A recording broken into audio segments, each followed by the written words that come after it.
Hello, friends. Good morning, all of us. Today we have discussion about the breeds of livestock.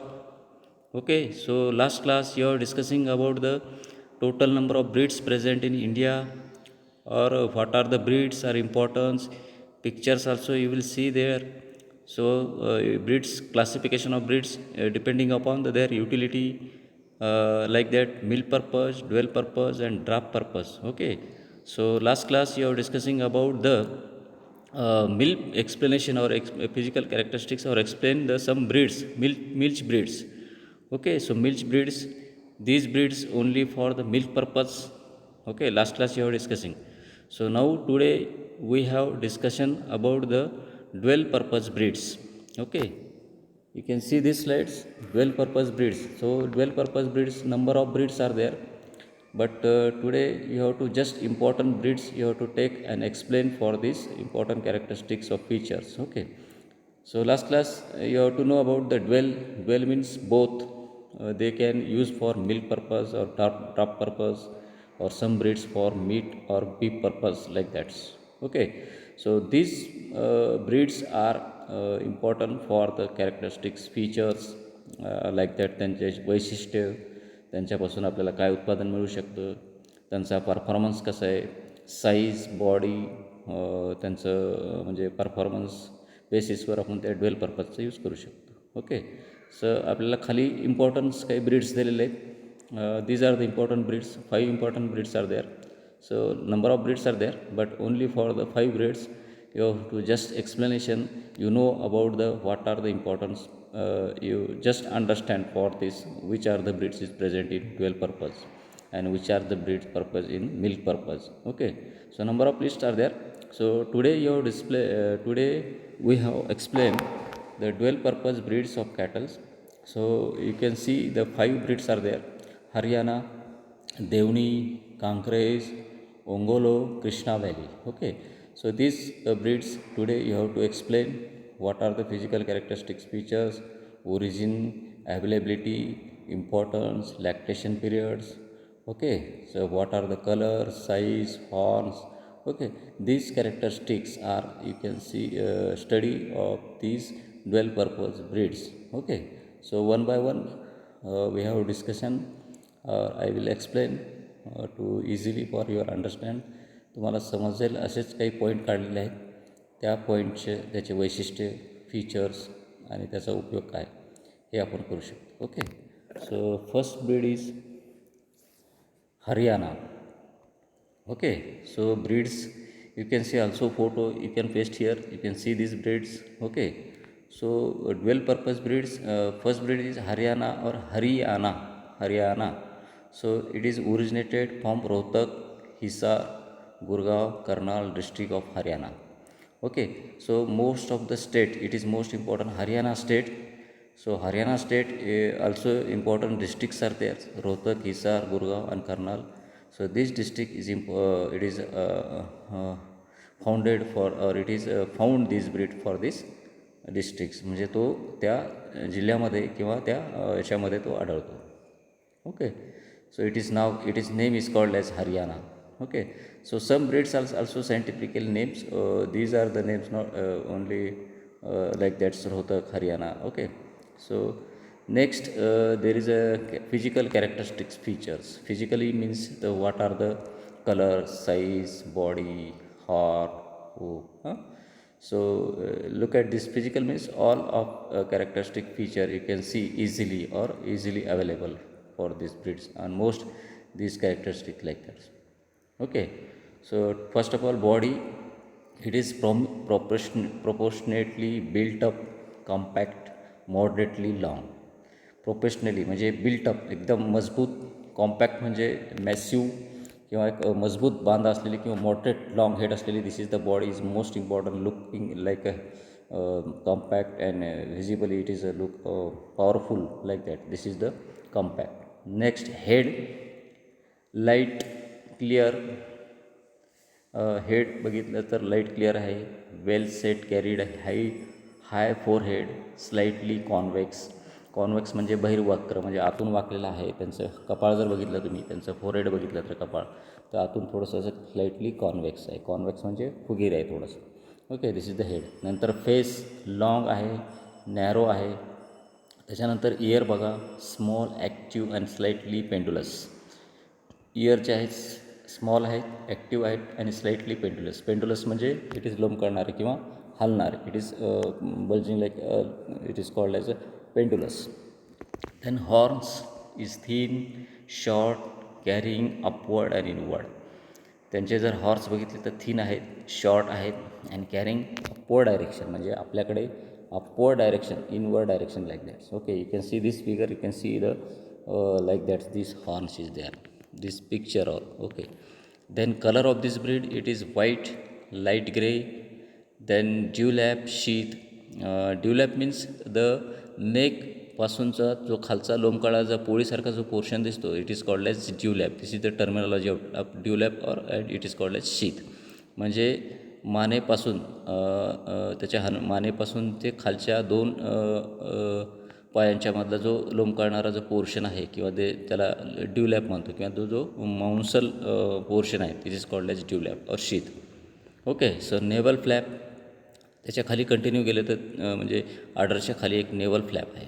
Okay, in females nearly seen, लगेच navel flap त्याचा दिसू शकतो. त्याच्यानंतर tail आहे, fine to hock with black switch.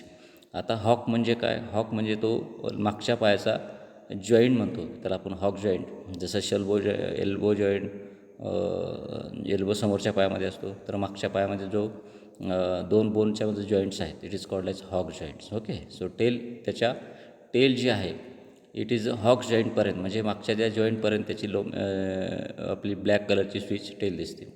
Okay, order म्हणजे त्या ठिकाणी milk tits आहेत, 4 टीट्स आहेत. तो 4 teats are bulging like that's, that is udder. It's called udder is well form, compact. Udder आहे जे वेल फॉर्म आहे, कॉम्पॅक्ट आहे, मजबूत.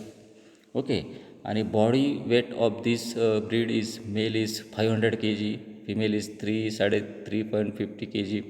Okay, so this is the physical characteristics. Now in economic importance, what are the economic importance of these breeds is most important. Lactation म्हणजे दूध किती दिवसापर्यंत, म्हणजे दुधाचं प्रमाण, दूध किती दिवस देऊ शकते, it is called lactation period. 1000 ते 1800 kg, म्हणजे लॅक्टेशन पिरियड किती, 9 महिन्याचा असेल किंवा 10 महिन्याचा असेल, त्या पिरियडपर्यंत 1000 ते 1100 kg, म्हणजे 1850 किलो मिल्क, आपण लिटर म्हणतो आणि के जीमध्ये ते देऊ शकतो. फॅट पर्सेंटेज किती आहे, 0.5%. त्याच्यानंतर 4.6%. ओके, ॲक्च्युअल काल्विंग कधी होते? ॲक्च्युअल काल्विंग म्हणजे काल्विंग वेण्याचा काळ, म्हणजे वासरू जन्मण्याचा किंवा वेण्याचा काळ जो असतो 45 ते 48 म्हणून, म्हणजे 4 वर्षानंतर तुम्ही ॲक्च्युअल काल्विंग. त्याच्यानंतर बुलक्स जे आहेत या ब्रीडचे, it's are good workers, particularly for fast ploughing and transportation, म्हणजे शेतीच्या पेरणीसाठी किंवा ट्रान्सपोर्टसाठी अपुऱ्या ब्रीडचा वापर केला जातो. Okay, so this is the first breed, Haryana. Next is Deoni.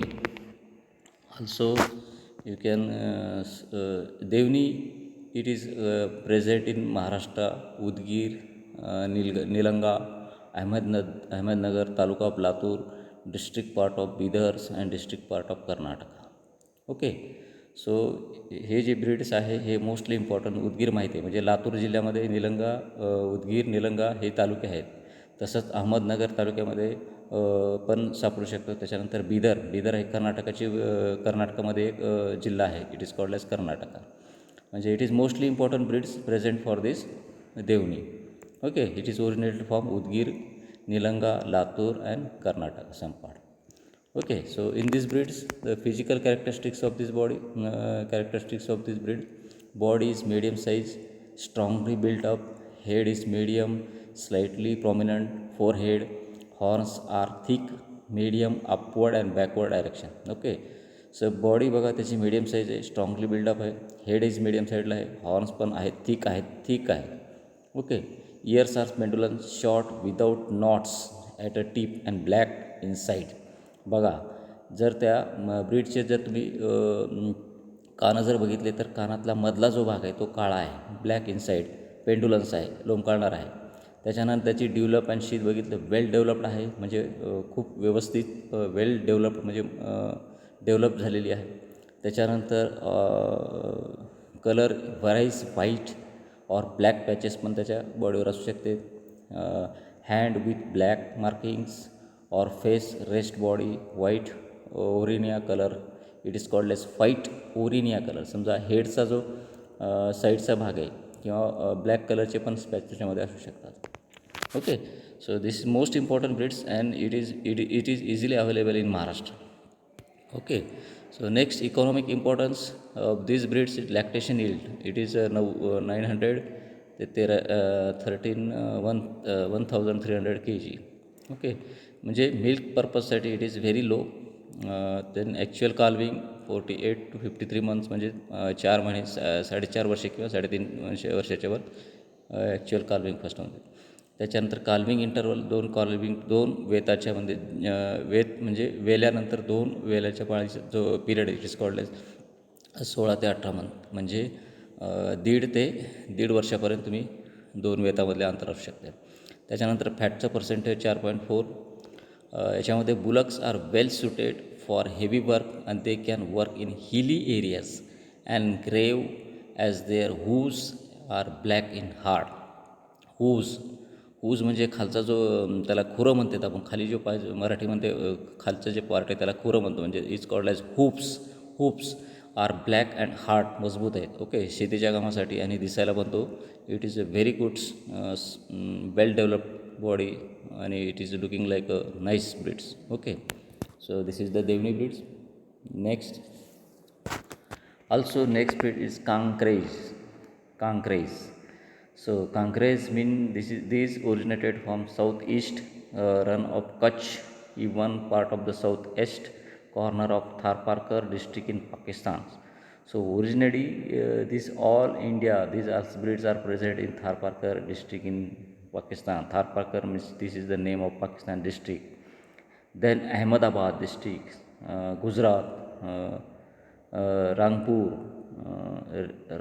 Rehanpur, along with bank of Bands and Sabarmati rivers. Okay, so most of the breeds it is in all India it is like that. Pakistan, then Ahmednagar, Gujarat. Okay, so it is mostly present in Gujarat like that, these breeds. Okay, so these breeds originated also discussion. Okay, next physical characters of these breeds is most important. So body of this is powerful broad chest बघितली असेल, it is powerful broad आहे, straight आहे back and thick skin. जर त्या ब्रीडची जर तुम्ही skin ओढण्याचा प्रयत्न बघितलं, स्किन बघितलं तर it is called as thick skin. Heaviest breeds of India, so this breed is called as heaviest India breed, it is called as that. So in the objective or in the fill in the blanks you can like ask for the breeds of India. It is the heaviest breed. Which is the heaviest breeds in India? It is called as Kankrej. The gait is peculiar twist savai chal. Okay, the gait means the animals are walking, म्हणजे आपण त्याला काय म्हणतो चाल, जो animal कसा चालतो it is called age सवई चाल. Okay, it like pendulums looking like it is called a twist and savai chal. It is वाकण्यामध्ये it is okay. So this chal, its gait means there is a चालणे किंवा चाल म्हणतो किंवा it is a walking of breeds like that, it is called as gait. Then peculiar savai chal म्हणतो आपण त्याला. Then next, head broad, long, foreheaded, dish in center. Okay, so बघा it is long forehead, dish सारखे head आहेत, सिंग्स horns बघा, त्याचे head बघा लॉंग आहे, फोरहेड आहे अँड डिश इन सेंटर, म्हणजे डिश जसं आहे तर त्याप्रमाणे. त्याच्यानंतर फेस आहे short, eyes are big, full bright, alert and bulging. म्हणजे त्याचे जर डोळे बघितले तर तुम्ही इट इज ब्राईट आहेत, अलर्ट आहेत आणि बल्जिंग आहेत, म्हणजे मोठे आहेत, म्हणजे पेंडुलन्स बल्जिंग म्हणतो आपण त्याला. ओके, त्याच्यानंतर इयर्स आहेत लॉंग हँगिंग लूजली, बघा इयर्सच long and hanging loosely, proportionately broad with red or brown in side. जर त्याचा कलर तुमचा मधून जर बघितला हॉर्नचा तर ब्राऊन कलरचा आहे किंवा पिंक कलर किंवा broad red or brownish colour दिसतो. त्याच्यानंतर हॉर्न बघा, horn are thick, long, strong, growing slightly outward and then upward. It is thick, long stalk and slightly outward and then upward, then turning slightly inward and then tips bended forward. बघा, it looks like horns are long आहेत, thick आहेत. Okay, so good. Then next is the color. Color of this bead silver gray, iron gray, marking on hands, forelegs. Then dewlap it moderately developed. Moderately म्हणजे कमी, म्हणजे वेल develop म्हटल्यानंतर व्यवस्थित खूप develop, moderately म्हणजे slightly म्हणजे कमी डेव्हलप झालेली. It is called as moderately develop. Sheath is pendulous. बघा, शीथ ती जे develop. Tail is medium in length with back switch. Hump is well develop. Hump म्हणजे खांदा. बघा, त्याचा खांदा जो बघितला आहे मानेच्या वरचा जो हम्प होतो, it is called as hump. It is called as khanda Marathi. So it is well developed. Then economic importance of this breeds. Lactation yield 1100 ते 3.5 kg. Fat percent 4.8%. त्याच्यात ॲक्च्युअल काल्विंग बघितलं असेल तर इट इज 47 ते 54 मंथपर्यंत. Bullock are excellent draft animals well known for their speeds, fast walk and space. Is called as savay chal. म्हणजे त्याच्यामुळेच त्याला आपण सवय चाल म्हणजे आपण फास्ट चालणारे ब्रीड्स म्हणतो आपण त्याला. It is called as savay chal. Okay, so it is fast. Breeds are bullocks are excellent draft and fast स्पीडसाठी आपण त्याला वापरू शकतो. Okay, so this is called as Kankrej breed. It is a 12 purpose breeds. Okay, next breed is Ongole. It is originated from otherwise known as Nilori. Then home track is Ongolo Taluka in Guntur district of Andhra Pradesh. Okay, so most of the breed is present for Andhra Pradesh. It's otherwise Nilori district, Ongolo Taluka and Guntur district of Andhra Pradesh. Okay, so in this physical characters of these muscular breeds, it is a large muscular breeds with well developed hump. बघा, muscular म्हणजे त्याला काय म्हणतो आपण त्याला, it is well developed muscles. The muscles are the breeds. It is well developed, मजबूत आहेत. It is suitable for heavy draft work. White or light grey in colour. White and light L grey. मानेच्या आणि खांद्याच्या मधला जर portion बघितला तर grey कलरचा दिसतो. व्हाईट इज कलर आहे, white or light grey in colour. Then lactation milk for this breeds. Average milk it is 1000. खूप कमी प्रमाणात दूध देतो. Age at first calving is 38 ते 45 मंथमध्ये आहे. इंटर काल्विंग पिरियड इज 400 म्हणजे 1.5 वर्षाच्या वरती किंवा 2 वर्ष आपण देऊ शकतो. त्याने export to South East Asian and American countries for develop for the meat cattle. It is called as beef. Okay, so these breeds or meat or beef, it is mostly exported into the South Asian American countries for development of meat cattle. Okay, so meat पर्पजसाठी पण या ब्रीड्सचा फार उपयोग केला जातो in south एशियामध्ये. Okay, so next is the breeds it's Krishna valley. It is originated from black cotton soil of the watershed of the river Krishna. Okay, कृष्णाचा जो कृष्णा नदी जी आहे त्याचं जे पात्र आहे त्या पात्राच्या एरियामध्ये हा कृष्णा व्हॅली, त्याच्यामुळे त्याचं नाव कृष्णा व्हॅली पडलेलं आहे. Krishna in Karnataka. Also found in border district of महाराष्ट्राच्या बॉर्डर डिस्ट्रिक्टवर आढळू शकतो हा breeds. Okay, so physical characters of this breeds is animals are large, having massive frame with deep loosely built of short bodies massive आहे, short आहे. त्याच्यानंतर tail almost reaches the grounds. याची जर tail बघितली, शेपटी बघितली तर खाली ग्राउंडला किंवा जमिनीला टच करते. त्याच्यानंतर common colour is grey, white with dark shade on fores, quarters and hand quarters in male. Adult females are more whitish in appearance. Okay, so adult females are more whitish in colors appearance as compared to the bullocks. Then bullocks of these breeds are powerful animals, useful for slow flowing and value for their good working qualities. म्हणजे शेतीच्या कामासाठी, पेरणीसाठी, ओढकामासाठी या बुलक्सचा आपण उपयोग केला जातो. Okay, then next is the lactation yield. of these cows are fair milkers, average yield being about 90 kg per lactation. Okay,